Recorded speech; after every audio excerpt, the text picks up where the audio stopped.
and to act on and execute on? Yeah, thanks, John. Obviously, I mean, there's lots of discussion that has happened, especially as the growth of the CISO, maturing of that role, of where it sits in the company, whether it has the chief role into it, whether they're an officer of the company or not, protected by D&O insurance, whether they're the ones who get to brief the board or not. So there's a lot that goes on in each company with the culture and the responsibilities and actually where the role fits. But regardless of that, whether you have the CISO role or you're the head of IT security, I mean, it is all about building relationships. And because, the worst time is, especially if you join a new company, right? The worst time, to exchange business cards is when you're in the middle of some type of chaos or cyber incident. And so you really need to reach out, make sure that you have those right relationships built. And there's really two ways to look at that, especially here in the energy sector, is it's a lot easier to build those relationships with folks in the CFO, in the IT, and in risk, and in HR, and others, right, from that kind of organizational structure. And those folks are providing services to the overall company, but aren't the ones who are actually making the money. The challenge for a lot of CISOs is actually building really good relationships with the folks over in the operational environment in the energy sector.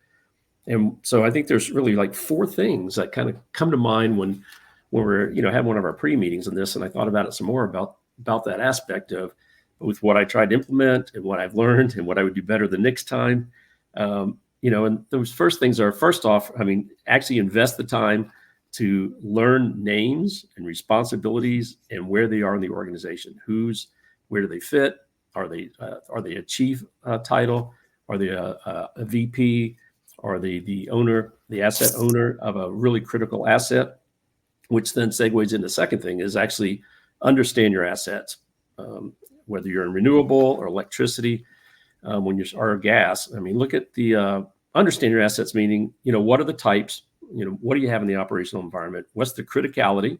Right? Which ones are more important than the others? Which ones fall under maybe your SIP controls?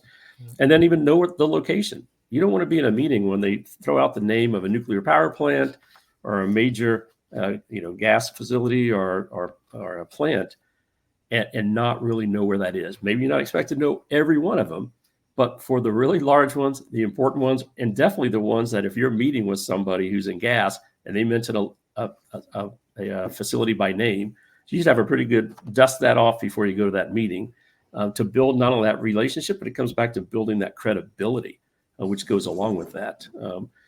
And then I think the next big thing we're getting into, right, is really three things: is learning the language, right? Is we tend to like to speak in our IT language, and we like to use a lot of acronyms having to do with cybersecurity. But you really have to learn the OT language. You have to understand the components, how they operate, what's important. Speak things like, human performance tools and the operational excellence framework, and throw some of that into the conversations. But the other key is don't expect them to learn your language, right? Your acronyms and the way that you approach things as quickly as you need to learn theirs. It will come along, but they want you to understand their business and speak in their terms. And if you have to soften and make it easy and explain a little bit more of the cyber perspective of either what you're doing on the IT side, from their business side, or what you're doing on the OT side, you can build a relationship where you have a cup of coffee. But if you don't speak their speak, and actually move forward and actually put that effort into it, then they'll never be as strong, and you won't have the credibility that you really need to be effective in your job.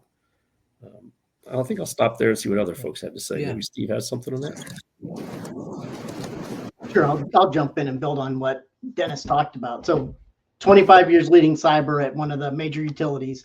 One of my main focus areas was understanding the business and partnering and gaining and maintaining the trust with the business areas for all the reasons that Dennis talked about. The more you understand about how that business functions, then you're going to understand that there is no good time to push an update. There is no off time. They're on 24/7, 365. There is no, I'm going to push it after hours. There's no after hours to push.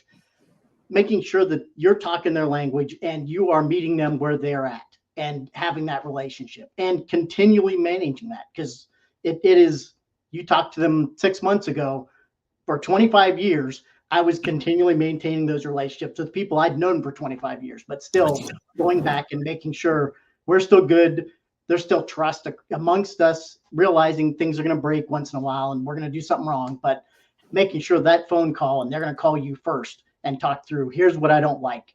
That type of discussion and that trust and that relationship was probably the most important thing I focused on in my 25 years at that utility. Great point, Steve. To Betsy or Alex, the role of a CISO in the energy company, right? We're seeing this across many different sectors, but specifically in energy. Are they getting a seat at the table in the sense that are they part of the business planning, not just from a technology OT perspective, but are they actually part of the business planning, right? The company's goals, objectives overall, right? And participating. We know CISOs have to report into the board from a risk perspective, but are they getting more involved with business planning? I think it depends. I think if they do the things that Steve and Dennis said, they will. But if they don't do those things, they don't. It's pretty much that simple. A lot of my clients, the CISOs of my clients are briefing the board. Yeah. But we also help them do that, right? Not by explaining the technical aspects of the risks, but the business aspects of the risks. I think that's the key thing that I think everything that Steve and Dennis said is on point. I would just double click on when they said meet them where they're at, and language. The language of business is usually dollars and cents, right? And if you can't get dollars and cents, then there's the next best things, which are risks or downtime, resilience, different ways to get there. But I think that's a big driver, John, as to whether they get a seat or not.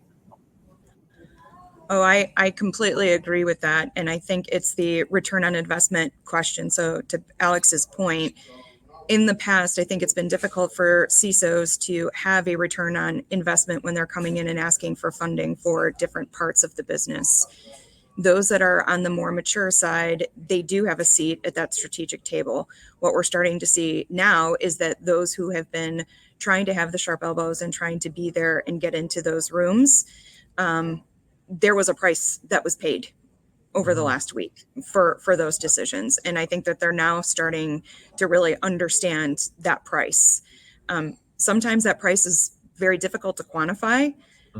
But when you don't have your financial system working or you can't get your bills out, that's a very good way to develop a return on investment of why the CISO is going to need the funds that they need.